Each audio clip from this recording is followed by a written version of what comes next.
देखो, जैसे कॉलेज से मैसेज आना या भाई घर से फोन आना, तुम इतना तो मानते हो कि तुम्हारी आइडेंटिटी भी जीरो बराबर ही है ना। तुम लोग अभी कोई ऐसी बहुत बड़ी चीज़ नहीं हो कि लोग तुम्हें बड़ा सर्च कर रहे हैं और तुम्हारे जो है अभियान निकाले जा रहे हैं। तुम अभी फिलहाल तुम्हारी आइडेंटिटी जीरो बराबर है। इसको जितनी जल्दी समझ लोगे उतना फायदे में रहोगे बेटा। ये तुम्हारा वेस्टेज ऑफ टाइम है। और अगर तुम्हें लगता है कि सभी ऐसा करते हैं, ठीक है, तुम्हारी पीढ़ी थोड़ा सा अलग है। तुम लोग ज़रूर, तुम्हें व्हाट्सएप चलाने हैं, इंस्टा चलाने हैं, वो तुम्हारी ज़रूरत है खाने की तरह, लेकिन उसका एक टाइम सेट कर लो उसका। क्लास के बीच में तुम फ़ोन देख रहे हो, तुम्हें नहीं लगता तुम्हारा ध्यान डाइवर्ट होता है और ये कम पकड़े जाते हैं और तुम ज़्यादा पकड़ी जा रही हो? ये बहुत गलत बात है बेटा। फिर पकड़ते नहीं है, ये भी चलाते रहते हैं इसके टाइम पे। अच्छा, बहुत अच्छी बात है। फिर बेटा तुम ही लगोगे, जिनके फ़ोन नहीं आते वही लगेगा, जिनके ज़्यादा फ़ोन आएंगे फिर गड़बड़ में होगी बेटा बात।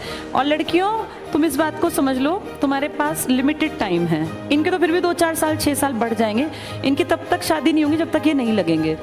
पर तुम लोगों को तो अब ये तुम्हें पता नहीं ना, शादी के बाद जिंदगी जो है ना वो जहन्नुम बन जाएगी अगर तुम इंडिपेंडेंट नहीं हो।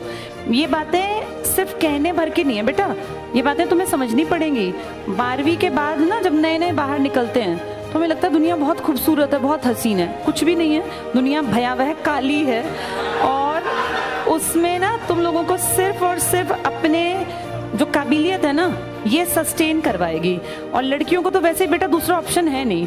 एक बार जहां तुम्हारी शादी हो गई, तुम्हें जिंदगी भर वहां निभाना पड़ेगा। अगर तुम पढ़ी लिखी हो तो तुम्हें इज्जत मिल जाएगी, अदरवाइज वहीं बेइज्जती भी होगी और वहीं रहना भी पड़ेगा।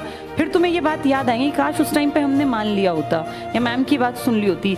ये इंस्टाग्राम के जितने दोस्त है ना, ये जिंदगी में कभी मिलने नहीं है, ना ये कभी काम आने। ये सच बात है। और जितने तुम्हारे, कोई तुम्हारा फॉलोवर हो, कोई तुम्हें इंस्टा पे, तुम्हें क्या फॉलो ही करते हैं इंस्टा पे, हाँ, तो वो किसी काम नहीं आने। और ये मुझे कल भी शिकायत कर रहा था कि लड़कियां जो है फ़ोन ज़्यादा इस्तेमाल करती हैं। तो बेटा थोड़ा सा कॉन्शियस रहो। जैसे समझदार को इशारा ही काफ़ी होता है। अब एक एक को पकड़ा तो नहीं जा सकता, और क्यों हम पकड़ें? अगर किसी ने ठान लिया कि मुझे ज़िंदगी बर्बाद करनी है, तो पेरेंट्स और टीचर्स बस ये कर सकते हैं कि एज के बाद। अब तुम लोगों की वो एज थोड़ी ना कि तुम पे हर टाइम वॉच रखा जाए, पेरेंट्स भी नहीं रख सकते। अब इस एज में आते आते सबसे बड़ी चीज़ होती है आत्म, कि मुझे नहीं बिगड़ना, मुझे गलत रास्ता नहीं पकड़ना। तुम इस टाइम पे अगर बिगड़ना चाहोगी तो तुम्हारे पेरेंट्स तक नहीं रोक पाएंगे। हम तो हैं ही क्या, हम तो यहाँ 1-1 घंटे की क्लास लेते हैं, चले जाते हैं। मुझे नहीं पता तुम में से कौन क्या कर रहा है, पर मेरा फिर भी ये सजेशन है कि बेटा ज़िंदगी बहुत छोटी है और ये जो टाइम है ना करियर बनाने का, ये बहुत ही ज़्यादा छोटा है, बहुत ही कम। जो लड़कियां अब 20 से 25-27 के बीच में हैं, इनके पेरेंट्स अगर वो 27 की हो गए तो पेरेंट्स बहुत कम टाइम देंगे। जनरली पेरेंट्स 23-24 के बाद शादी ब्याह की बातचीत करते हैं, क्योंकि उन्हें लगता है लड़कियां लाइबिलिटी हैं, भाई हमारे सिर पे एक जिम्मेदारी है भी, इसमें कोई दो राय नहीं है। जो लड़कियां पढ़ेंगी लिखेंगी नहीं, कुछ काम नहीं करेंगी, तो क्या करेंगे? उनको घर में मूर्त की तरह थोड़ी ना सजा के बैठाएंगे, करेंगे उनकी शादी। मैं इस मामले में बिल्कुल ये नहीं मानती कि लड़कियों को 30 साल तक बैठाए रखो। क्यों बैठाए रखें?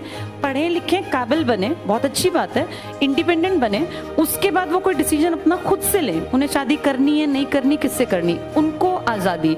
लेकिन ये तरीका कि भैया 20 साल की उम्र है, 19 साल की, अभी स्कूल से निकले, व्हाट्सएप चलाए जा रहे हैं, इंस्टा पे मैसेज आ रहे हैं, तो बेटा इसका फिर लॉन्ग रन में तुम क्या सोचती हो, क्या निकलेगा? ये फाइनली एक एज के बाद तुम्हारे पेरेंट्स शादी कर देंगे, और उस शादी के बाद चाहे कुछ भी करती हो तुम अभी घर पे, तुम्हें झाड़ू भी मारनी पड़ेगी, पोछा भी लगाना पड़ेगा, बर्तन भी धोने पड़ेंगे, कपड़े भी धोने पड़ेंगे, तह भी करने पड़ेंगे, प्रेस भी करने, पूरा दिन तुम्हारा जाले उतारने में और पोछे मारने में चला जाएगा। तो उससे तुम्हें बचना है। काम कोई बुरा नहीं है, मैं ये बिल्कुल नहीं कह रही कि काम बुरा है, लेकिन तुम उसके लिए नहीं बने हो कि तुम सिर्फ पूरी जिंदगी पोछे मारते रहो। और तुम्हें लगता है नहीं हम उसमें खुश रहेंगे, तो बेटा कर लो फिर मैसेज, फिर कौन रोक सकता है? फिर तो कोई रोक ही नहीं सकता। तो अपनी लाइफ सेट कर लो, ये फालतू के काम कहीं काम नहीं आने बेटा, है ना। और अब मुझे समझ नहीं आता लड़कियां जो इनको टोकना पड़ रहा है, नहीं तो हमारे टाइम पे मुझे याद है लड़कियों को तो कोई कहता ही नहीं था, लड़कियों की तरफ देखना ही नहीं पड़ता था, लड़कों को तो टोकना पड़ता था। पर आजकल लड़के थोड़े शरीफ हो गए एक्चुअली, इनको ना, इनको नहीं, शरीफ नहीं इसको बोलना चाहिए, इनको बुद्धि आ गई कि भैया ये सब चीज़ें सेकेंडरी हैं। ये सच बात है, समाज में बहुत बड़ा परिवर्तन आ गया, ये मैच्योर हो गए।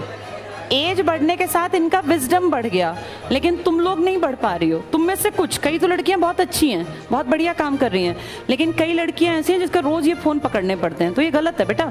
ये फोन एक दो बार पकड़ने के बाद तुम्हारे पेरेंट्स तक ही हमें ये बात पहुंचानी पड़ेगी कि तुम नहीं पढ़ रहे हो।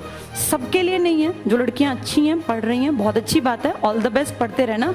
लेकिन जो पकड़ी जा रही हैं रोज रोज, उनको अलर्ट होना है बेटा, ठीक है। और ये दिन बहुत जल्दी भागेंगे। ये अपने पेरेंट्स के घर जो ऐशो आराम है ना, तुम्हारे बीच में जो मैरिड है इनसे पूछ लो, ये ऐशो आराम ज़्यादा दिन चलना नहीं है। पेरेंट्स कुछ भी कर लेंगे, लेकिन ससुराल में जैसा माहौल होगा तुम्हें वैसा ही ढलना पड़ेगा। पेरेंट्स की चलनी नहीं है। जिनके घर में पेरेंट्स की चलेगी उनके घर बसने नहीं है। तो ये मान के चलो कि फिर ससुराल के अकॉर्डिंग ढलने के लिए अपने आप को सबल बना लो। चलो, अब ये ऐसा फोन दोबारा ना आए किसी का। और लगा रखा है स्टारबक्स का। चलो, 50 रुपए का आता है, 50 का हो चाहे 100 का है, तो पिताजी का ही, जितने का भी है पिताजी का है। चलो बेटा, इसको पूरा कर लो फटाफट, टैक्स और फीस को। कहाँ पहुंचे थे हम लोग? लास्ट 3rd पॉइंट पढ़ रहे थे ना, ठीक है।